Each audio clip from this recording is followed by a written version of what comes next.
I've just been a fan for as long as I can remember. I think, every child wants somehow to have dreams, and Star Wars is about opening the realm of dreams.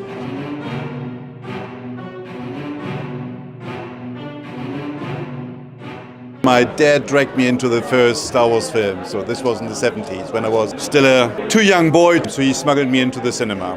My formative years of college were involved a lot of rewatching VHS tapes. And then they had the remaster and everyone got really excited about making it slightly clearer. I thought when I first watched A New Hope, it was the best movie, and I got all the toys for it, the Lego, the action figures. And I remember having a really big crush on Luke Skywalker. But I recently rewatched A New Hope and was like, what was I thinking? It's all about Han Solo. Overall, I was always interested in science, the universe, and all of this stuff, which has led me eventually to where I am, to be a professor of physics and to do experiments here.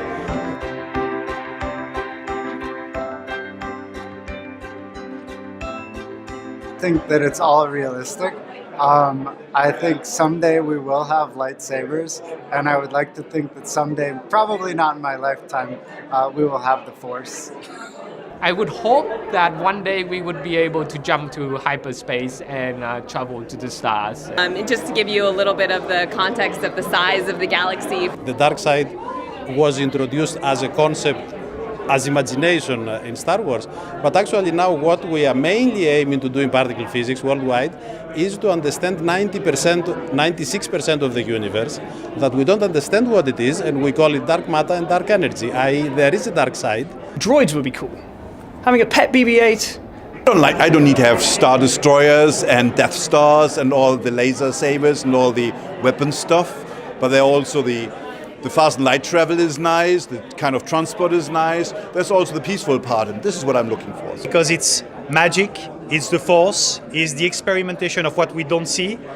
I love the idea of exploring about what other forces we might discover in the future. And my favourite thing in Star Wars is the Millennium Falcon. I want that. It's kind of like a classic old junker car, something that just keeps going and surprises you now and then.